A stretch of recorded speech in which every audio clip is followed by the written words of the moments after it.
Hello, everybody. Just a quick word before we get to today's live premiere. This upload today that you're about to watch is part of a larger adventure that me and Manny Grossman went on in Long Island, New York. If you have not watched Manny's upload yet, this is where you can find it up here. Go to his channel. This is what the screen cap is going to look like. Go check that out. That is part of the larger adventure that we went on when we went to Long Island. The first spot we went to is the Amityville Horror Home, the home of the massacre, which took place in 1974. The second place we went to was 159 Whitewood Drive, the former home of Roy DeMeo, which is what you're going to watch right now. If you want to watch our adventure chronologically, please go over to Manny's channel, watch part one, where we go to the Amityville home, and then you're here now. So you're going to see what is technically part two of our little adventure on Long Island. You're about to see what happens when we go to 159 Whitewood Drive in Massapequa, the former home of Roy DeMeo. I hope you enjoyed this upload. Me and Manny had a great time out on Long Island. And please like, subscribe, and please go here to Manny's channel and check out his upload. And like and subscribe to his channel. Without further ado, welcome to the premiere. I hope you enjoy it.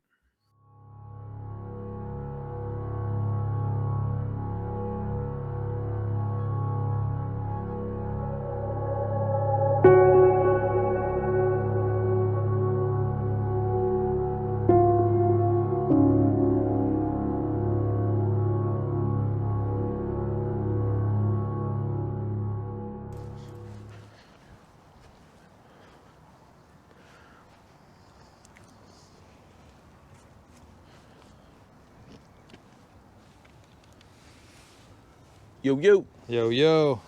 What's up? Yo, crime spot. So where are we now? Back again. We're in Massapequa Park. Quick ride, what, 10 minutes? Not even. Yeah. It's like so close to Amityville. It's unbelievable. Yeah. But this neighborhood here definitely has a different feel to it. Houses are a little bit newer, a little bit more, I don't know, not quite as upscale looking. Not as upscale looking, but it is considered now and considered then a more of an upscale area, for sure. And of course, this is the famous road where... Yeah, we're on Whitewood Drive. Right behind this, you got Merrick Road. Merrick Road is huge for anyone who's unfamiliar. We were on Merrick Road for the last one, but it stretches miles and miles. It's one of the biggest roads. And it's like a commercial strip. Yeah, it's probably one of the biggest roads in all of New York, honestly. But we're out here on Whitewood Drive. We're heading to 159 Whitewood Drive, former house of Roy DeMeo. And this is a house that the family had moved into, I believe, in 1978. Now, the actual property itself was built in 1970, most of the structure of the house. But when Roy had obtained it, when he bought it, you know, what you see today, the fancy marble stairs in front, all the fancy fencing, all of the fancy light fixtures, that was all added by DeMeo. So DeMeo actually did not build this house from scratch. He bought a pre-existing house. Pre-existing house. So they did have another house prior to this in Massapequa, which was actually, I believe, built from scratch in 1966. But then by 78, they left the other house in another part of Massapequa, which is a couple miles from here, I think. It's on Park Place, close to the Massapequa Preserve, I believe. Yeah, but this one in particular, I mean, I know, listen, look, we're getting to see the neighborhood. Yeah. I know other people have came here, but, you know, you're getting to see a little bit of the neighborhood. Now, one thing I'm noticing is that once we pass this little threshold here of Andrews Drive, the houses all of a sudden become a little nicer. Oh, yeah. And these are all on the water, too. These are all on the water? Yeah, right behind. They got the waters there. How are you, sir? Hey. Now, why did Roy move to this neighborhood? Well,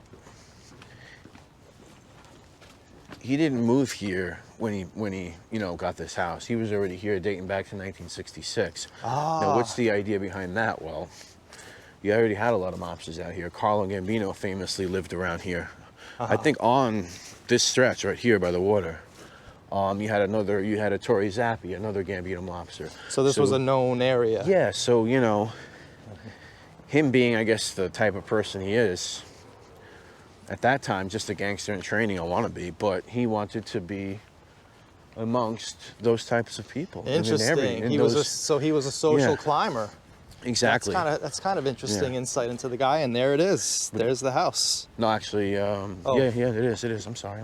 Right here. Yeah, but it wasn't until like '79 when he actually moved here that he was definitely among some of the more upper class elites in this house in 159 Whitewood Drive that we're looking at.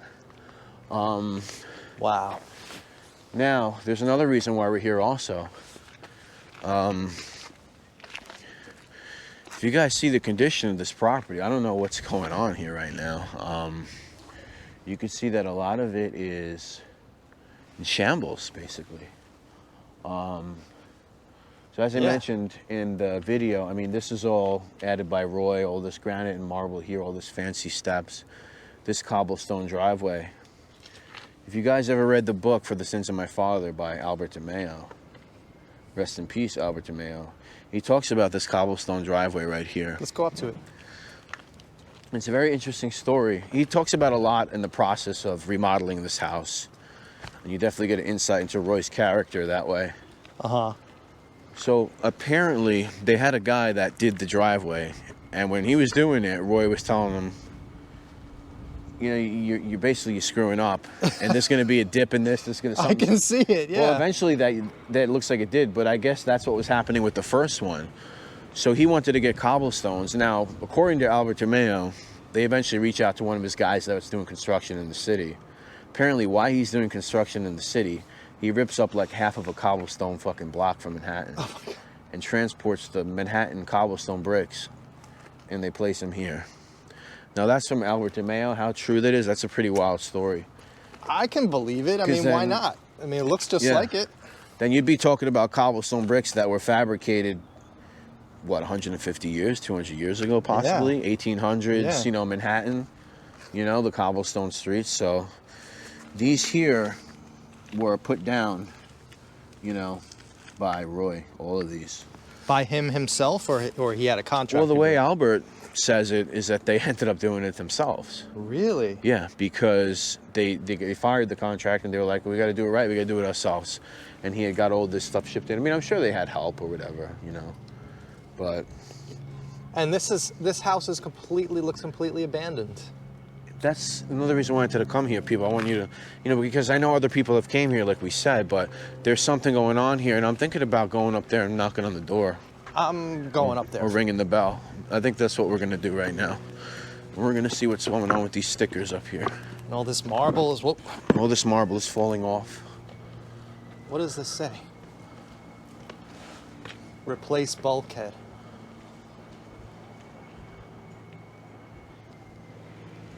Demo permit application. So they're going to demolish this place. Really? Yeah. Permit shall be inside first floor. Replace bulkhead. Demo permit. So let's get a look, guys. Wow, we're on the stairs right here.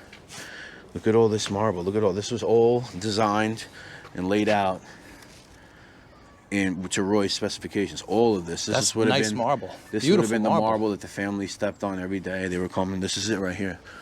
And this is what me and Manny do, right? Yo. This is what we do. No doubt. Look at this. Pretty decent landscaping. He had euonymus. He had some juniper. He had some a lot of euonymus. Tough stuff. Yeah. Could handle a lot. Mm-hmm. So is that what it says, Manny? They're going to demo?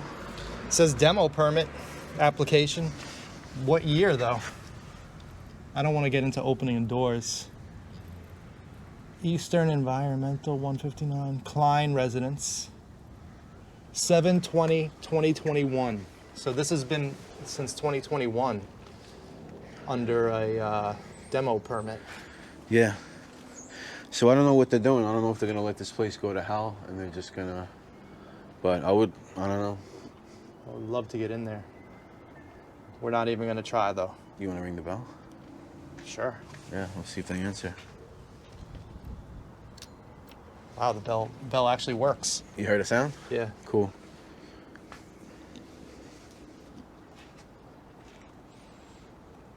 So this would be where Roy would come out to his front step right here, and this is the view that Roy DeMeo would see from his front yard. Yeah, we'll see if anyone answers the door. And of course, Roy DeMeo made the rookie mistake of having someone plant a plant that got too big.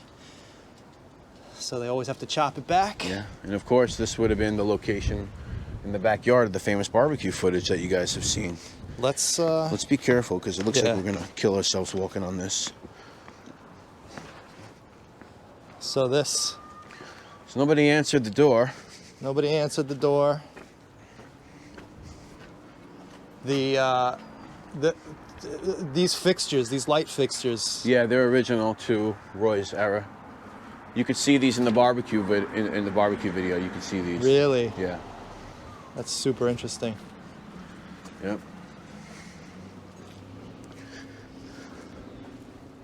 And this would be. And this looks like it's falling apart. This is all falling. I mean, look at this. This is all falling apart. All of this, and this would be the backyard here.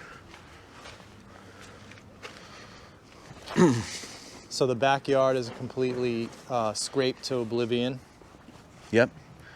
And that would be where the barbecues were held, right? Yeah, this whole area. And it's very similar to the inlet over at Ocean Avenue, the Amityville. Yeah. They're like built on this inlet here where they can have. Now you just gotta wonder. This guy's at the window. He just saw us. Somebody's at the window? Yeah, we waved at him. Oh. What window? Here? He's just over there. Yeah, maybe he'll come out. In the house? Yeah. Maybe. Hopefully he's not hostile. Maybe he called the cops. Well, let's get off the property, all right, just so he understands that we're not here to cause trouble.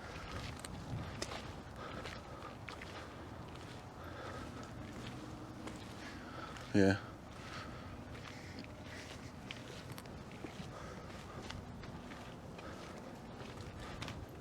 So what are we doing? We sticking around, or Well, I think we'll go. winging it? Yeah, I think we'll go, and we'll talk about, you know, that was a little, he seems like he didn't want to come out. He probably knew we rang the bell. So, we don't want to get in trouble with the Nassau, boys in blue out here. No, definitely We're not. law-abiding citizens, if you didn't notice. Well, we are, but believe me, I would have loved to have gotten into that house. Yeah. But interesting that someone was in there. Yeah. That's a little scary. Yeah. So, I mean, yeah, it's a little scary. So anyway, that was that. That was that. I mean, The Roy DeMeo house. I actually wanted to stick around longer, but yeah, that got Good a little, thing. that got a little hairy for a second. So, but hey guys, listen, this is what we were trying to do. We might get into precarious situations. yeah, exactly. And the key is knowing when to split. Yeah. When they do get hairy. So anyhow, but we got great footage of that. Yeah, I mean, just quickly, that would have also been the house. Of course, you guys have heard of the Cuban crisis, most of you, with DeMeo, with Chris Rosenberg killing the Cubans. Then it ends up being that he uses Roy DeMeo's name. He says his name is Chris DeMeo. And Roy's extremely paranoid about this, and he thinks there's Cuban hitmen coming after him. So, in April of '79, this happens in March. In April of '79, there's an 18-year-old vacuum salesman outside of Roy's house, college student, paying for his college, who makes the mistake, doesn't make the mistake, Roy mistakes him for like some kind of Cuban hitman, and it's kind of a legendary story in mob lore. Roy chases him from that address that we were at there. All the way up here to All the way up here to almost by, almost like a 7-mile chase. I forget the name of the airport here. And he kills him at an intersection on Long Island. Wouldn't that have been some shit though if he did it right in front of 112 Ocean Avenue? Yeah. And you would have had a lot of, yeah. Yeah. And then, it's if you want to read more into that house and more into Roy's character, especially around that time, you should read Albert DeMeo's book, For the Sins of My Father. Yeah, I read that. He really talks about the construction of that house, all the weird shit that was going on with Roy during that, all those little quirks and all the construction issues, and yeah, man. Wow, so that was cool. I mean, I wanted to stay there longer, but you saw some dude in the window. Yeah. I didn't see him. I'm taking your word No, for I it, can of course. guarantee you. I can guarantee you. And when you said that, of course, Yeah. my balls went up into my... Yeah, no, I wouldn't make that up. I wanted to hang out there. No, I know you we didn't. were but I'm definitely just- chilling on the porch. We were hanging out. Yeah, we were chilling. And, Yeah, so I guess he did see us ring the bell. Maybe he gets other people ringing the bell at time. I really don't know. It's possible because it is a famous house and there are crazy people like us out there. But I think we got the great footage and I'm happy. Are you happy? I'm happy, yeah. All right, so listen, guys, thanks for hanging with us today on this eventful day out here in Long Island. Had a great time. I want to say thank you so much to my boy Crime Spot for inviting me out here. That was fun, man. Yeah, it was fun. Any other last words? No, I hope you guys liked the video. I mean, I'm sure you guys enjoy it. Definitely seeing parts of this Long Island, parts of the neighborhoods surrounding, you know, these particular houses. And it's pretty cool, man. All right. It's awesome. We'll see you guys at the next one.